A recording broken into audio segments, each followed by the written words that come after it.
Good evening friend. তো তোমরা দেখছো WP motivation YouTube channel. WP motivation YouTube চ্যানেলের পক্ষ থেকে প্রত্যেককে স্বাগত জানাই বন্ধুরা।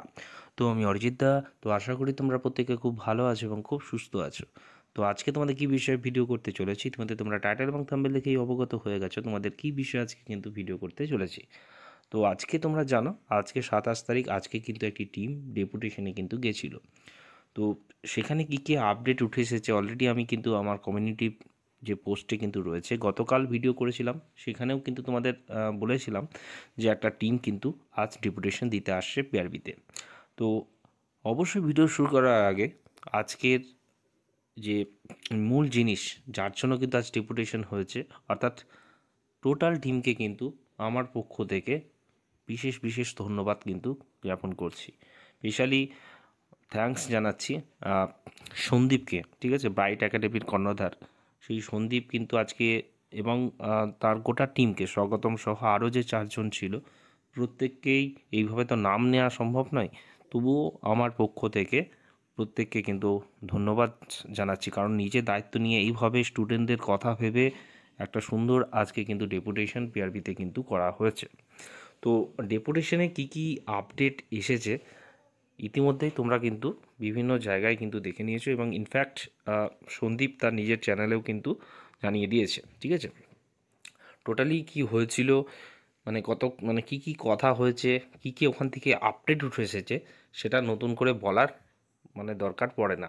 তবুও বলে রাখি, যেমনটা আপডেট এর আগেও আমি কিন্তু দিয়েছি, বারবার কিন্তু বলেছি, নোটিফিকেশান আউটের পর থেকেই ডেপুটেশনে যতবার ডেপুটেশন টিমে যাওয়া হয়েছে, প্রত্যেকবার আমি ভিডিও করার আগেই বলেছিলাম যে হয়তো পিআরবি থেকে পরীক্ষা নেওয়ার জন্য প্রস্তুত থাকলেও যতক্ষণ না ওবিসির একটা সলিউশন হচ্ছে বা ওবিসি থেকে পজিটিভ কোনো বার্তা আমরা পাচ্ছি, ততক্ষণ কিন্তু কোনোভাবেই এক্সাম কন্ডাক্ট করানো হবে না।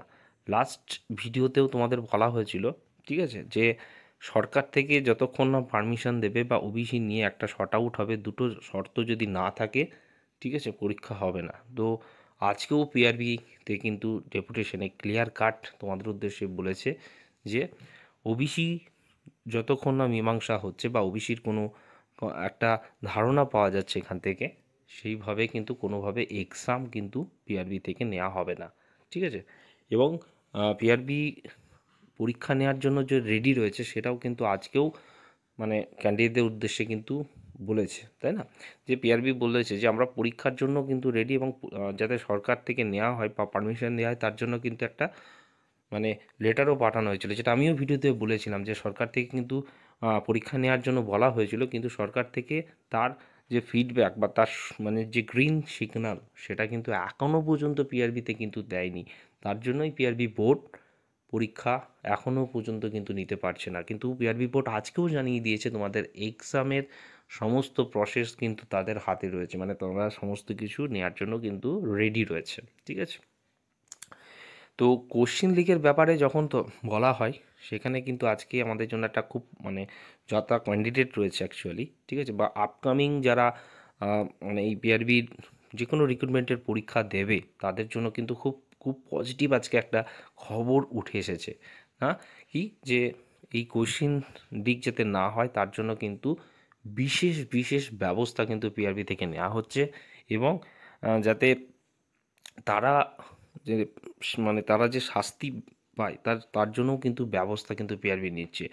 অলরেডি তোমরা দেখে নিয়েছো, আজ বলা হয়েছে যে 10 জন কিন্তু ক্যান্ডিডেট টোটালি ব্যান্ড রয়েছে, ঠিক আছে, 33 জনের টোটাল তার মধ্যে থেকে। তো বুঝতে পারছো পিআরবি কিন্তু এর জন্য উপযুক্ত ব্যবস্থা কিন্তু নিচ্ছে, তাই তো। এবার চলে আসছি তোমাদের ভ্যাকান্সি নিয়ে। অনেক কথা যখন বলা হয়েছে, পিআরবিতে কিন্তু বলেছে আজকেও, যেটা গত ভিডিওতেও আমি তোমাদের বলেছি, যে পিআরবিতে কিন্তু অনেক ভ্যাকান্সি আটকে পড়ে রয়েছে শুধুমাত্র ওবিসির জন্য। ওবিসি ক্লিয়ারেন্স আসার পরেই কিন্তু তোমাদের নতুন ভ্যাকান্সি কিন্তু আসবে। কিন্তু নতুন ভ্যাকান্সির কথা যখন বলা হয়, তখন কিন্তু বলেছে আগে এই রানিং রিক্রুটমেন্টগুলোর প্রিলিমিনারি পরীক্ষা হবে, তারপরেই কিন্তু তারপরেই কিন্তু ভ্যাকান্সির কিন্তু ব্যবস্থা করা হবে, তাই তো। তো খুব সুন্দর আজকে ডেপুটেশন আমাদের আমরা দেখেছি। তো স্পেশালি আবারও থ্যাঙ্কস জানাচ্ছি সন্দীপকে, এবং দেখো সরকার থেকে এমনটা বলা হয়েছে, মানে সরি, পিআরবি বোর্ড যেহেতু একটা সরকারের অধীনস্থ রয়েছে, যে কোনো রাজ্যে যেই রাজ্যেই যাও প্রত্যেকটার বোর্ড কিন্তু সরকারের অধীনস্থ থাকেন, তাই তো? তো এর পরবর্তী যাতে সরকার থেকে এবার ব্যবস্থা নেওয়া হয়, তার জন্য কি ব্যবস্থা করার প্রয়োজন সেটা আমি সমস্ত ইউটিউবারদেরকে বলবো এটা নিয়ে যেন আলোকপাত করে, প্রত্যেকে যেন ক্যান্ডিডেটদের পাশে থাকে, কারণ খুব খারাপ একটা সময় কিন্তু অতিবাহিত হচ্ছে আমাদের রাজ্যে, ঠিক আছে? দীর্ঘদিন ধরে কোনো এক্সাম নেই, সবাই যে যার মতো করে একদম ডিপ্রেশনে চলে যাওয়ার মতো একটা সময় কিন্তু যাচ্ছে। তো এটা নিয়ে যাতে চিন্তাভাবনা হয়, বা এটা নিয়ে যাতে এখান থেকে স্টুডেন্টরা যাতে বেরিয়ে আসতে পারে, সেটাই আমি কিন্তু প্রত্যেককে বলবো এই বিষয়ে যেন আলোকপাত করেন। আশা করি ভিডিওতে সমস্ত কিছু তোমাদের বোঝাতে পারলাম। এরপরেও যদি কোনো জিজ্ঞাসা থেকে থাকে অবশ্যই কমেন্ট করতে ভুল করো না। ভালো লাগলে ভিডিওটি বেশি করে শেয়ার করে রাখার অনুরোধ রইল। ভালো থেকো, সুস্থ থেকো, চলো।